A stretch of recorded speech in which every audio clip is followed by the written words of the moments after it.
This is a 2008 Kia Rondo, and I've been having trouble with the window switches in the door, as well as the fuel cap release switch.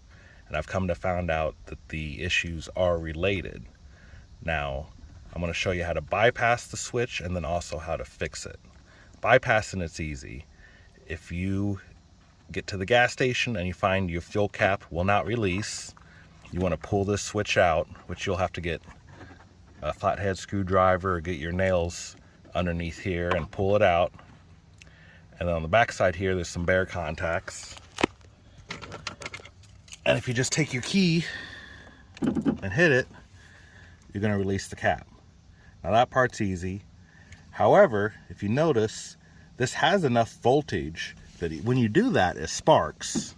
You may not be able to see it on the camera, but it does. It has a little spark each time you do that. What happens inside the switch is each time you do that, a little carbon buildup happens. And 10, 15 years later, enough buildup happens that the switch never doesn't work anymore. So I've taken this one apart already. And these contacts here, when I got it apart, were black. So I took a little pick and I scraped it off, and now the switch works. That made me realize that was also the problem with my window switches. Half the window switches in this car do not work, so I've started taking them apart and I found the same thing on them. I'm going to show you how to take apart one of those. To get the window switch out, you will have to remove the door panel. There's a screw that will be covered up inside the handhold right there. There's also a screw right here that will be covered in a plastic cap. And on the front door, there's one here and here too, but those aren't on the rear doors. Once you pull the screws out of the door, you go around the edge with the pry tool and pop it out. And then the top, you just lift upwards. Here's the back side of the door panel. Now I don't have to remove the whole assembly, which would require pulling all these screws out. All I need is this switch right here. So I take my pick and I very gently, because these break easy, and I lift up here and here, and you should be able to pull it out towards you. All right, so here's the switch out of the door. We're going to open it up. We need to pry right here and here, and I found that unless you're extremely careful, the plastic's going to crack. But that's okay. Even if you crack it, it should just pop back together, okay? So I've got that apart there. Be careful here because there are two small pieces underneath this white piece that will fall out and will be hard to find if you don't keep track of them. So I'm going to pop that out. And these two red pieces, we'll make sure we don't lose those.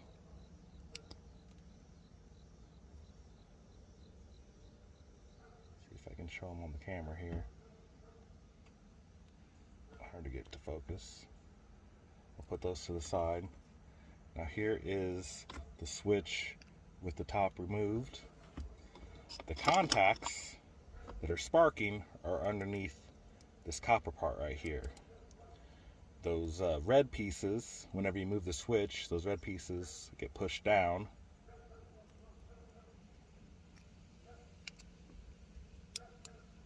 And that activates the switch. Now what we're going to need to do is pry these copper pieces up just a little bit, be careful with them, and remove this rectangular thin metal piece, and that's the part we're going to clean, as well as the part underneath it. So go ahead and just lift that part up just a little bit, and we're going to gently flex these to pop them off. Be real careful with them.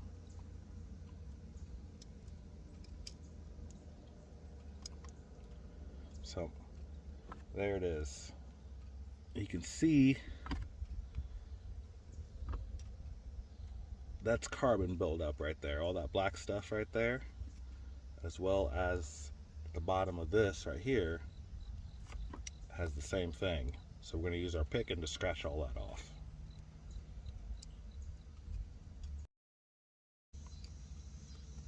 Alright, so that's relatively clean. We're going to scratch it down here.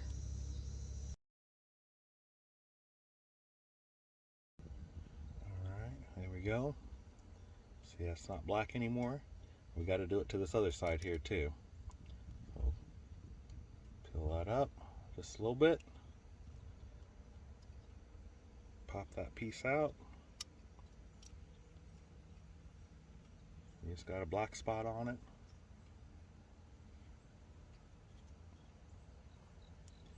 And we'll clean it off. 15 years of sparking, and eventually it builds up enough that it doesn't work anymore. So I gotta go and do this to all the door switches. All 4 in the driver's door, and the other 3 in each passenger door.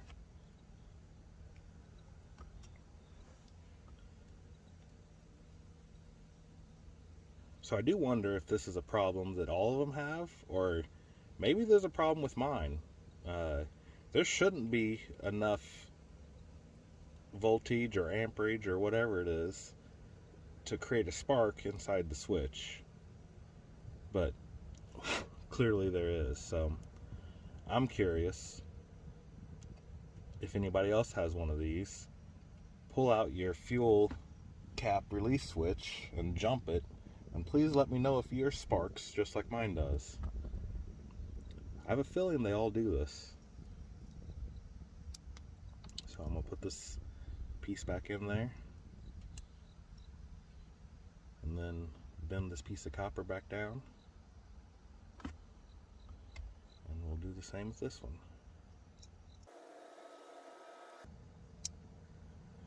Alright, back in, down.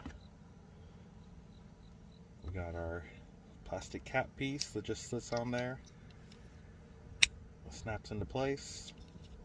Now this white piece is what holds in these little red pieces. So those go back in there.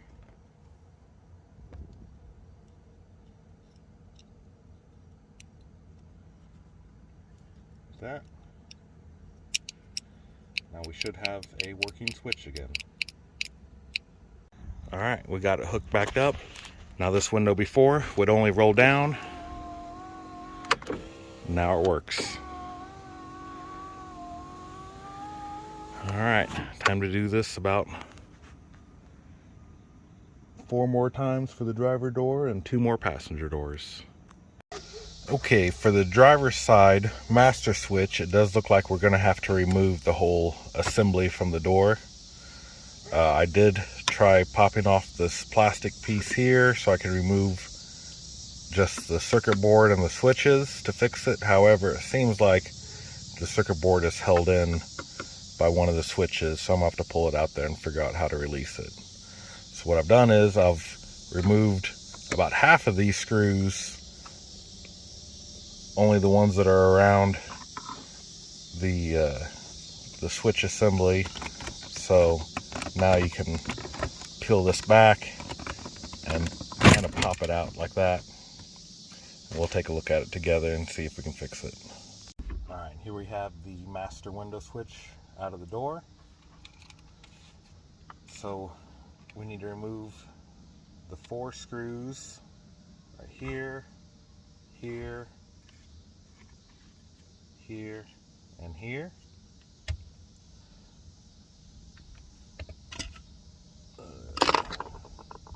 That will let us pop the window switch assembly out using this clip and that clip.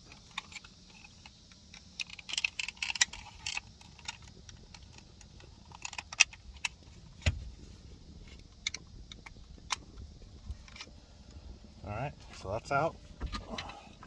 Now we're trying to get the circuit board out of here, which I was trying to do while it was in the door.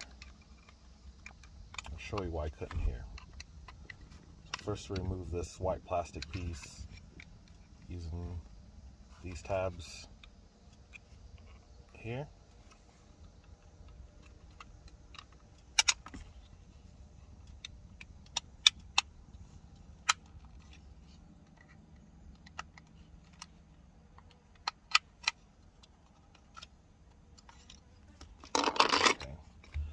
Now, trying to get the circuit board out, which it's pretty loose, but the one thing holding it in is the window lock switch right there. See, that wants to move with the circuit board. That's the only switch that's actually attached to the board. So we're going to get underneath it and pry it up. This you got to be careful with because it seems like it's not really designed to be released like this. When you get it off, you'll notice that there are clips on it, just like the outside of the switch, but these you kind of got to force off.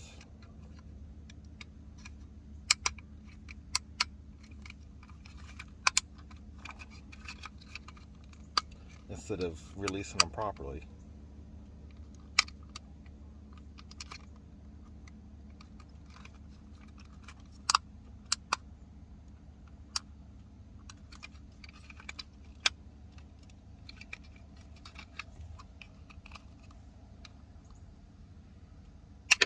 So there it goes.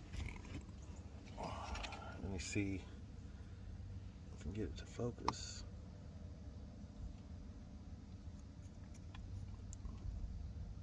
That was what we were releasing there, which ideally would be able to get underneath it and pop it off, but there doesn't seem to be a way to do that. So I imagine you can probably only do this a few times before this piece breaks. But now that we've got it off, there's our board with the switches. And these are a little different than the passenger switches, but I think the idea is going to be just the same. I'm going to go ahead and this rear passenger was the worst, so we're going to pop it open first. So there's a lot less clearance to get to these, so I'm going to go ahead and get a knife instead of a screwdriver because we got to get right underneath there. Try one more time. Yeah, I'm gonna get a knife to pry underneath these because there's almost no room to get underneath it. Oh, maybe there is. Look, right there. Okay, looks like we can get it out. So there's the white cap. There's those red pieces in there. I'm gonna snap this one back together because actually that's the switch that was working fine. This is the one we need to open. So yeah, so I stick my real small screwdriver in between the black plastic and the silicone board, and then rather than prying, I'm just going to twist it.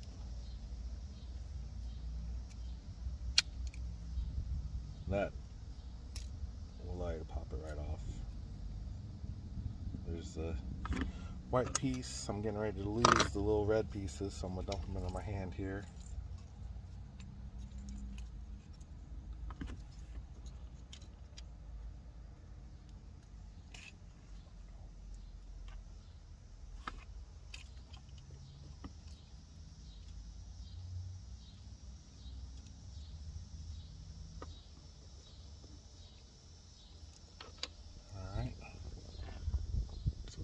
is. And we're going to do the same thing. Looks like this one's a little different. Instead of there being two separate copper pieces, there's only one here. So we're going to pop that up just a little bit. And then pop off one of these switches.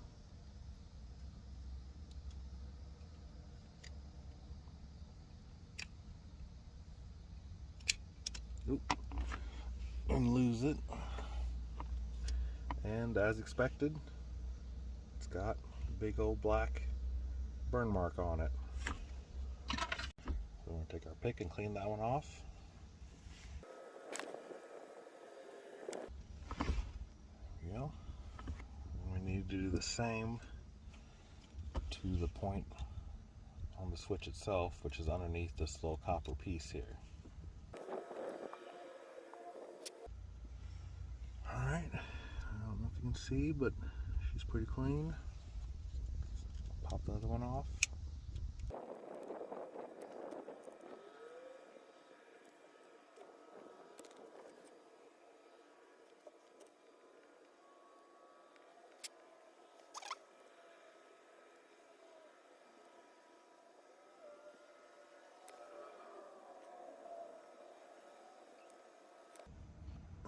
These are definitely a little bit harder to get in than the passenger switches.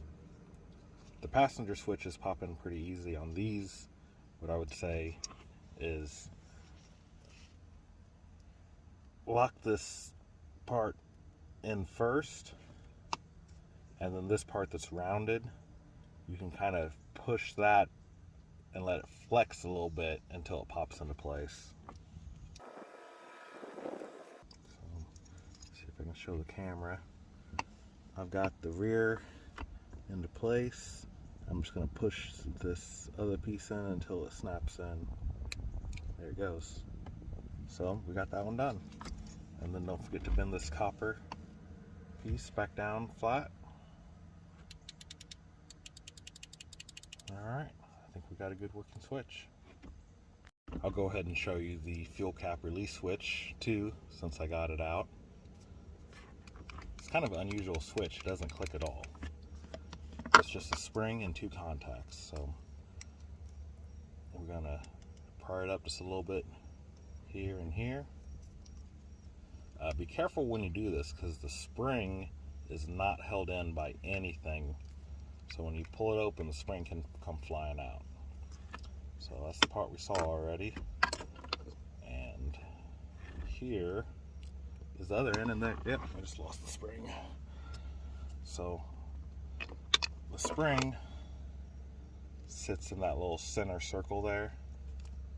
Or when you put it back together, actually, you're gonna put it right there.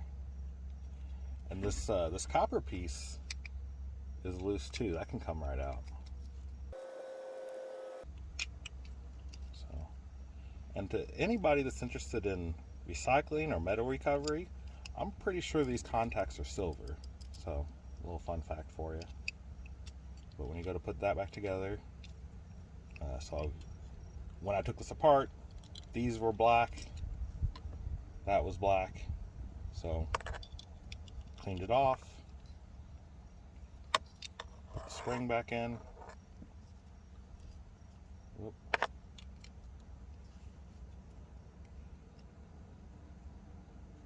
And you snap it back together. Okay, well, can't nothing be easy. I got the fuel cap release switch back together and it didn't work. It seems that when it stopped working, someone jammed down on it real hard, so the contact piece that sits on it got jammed down inside the button, probably just a couple millimeters extra, which is just enough that it would no longer contact here. So what I've done is I've taken a small washer and filed down the sides to just about nothing, and I still had to go in and widen out the space on either side of where it goes to make it fit. But we're going to stick that washer in there first as a sort of spacer, and then put it back together, and that should give us the extra that we need to make it work. Alright, we've got it back together with our spacer, and now it works.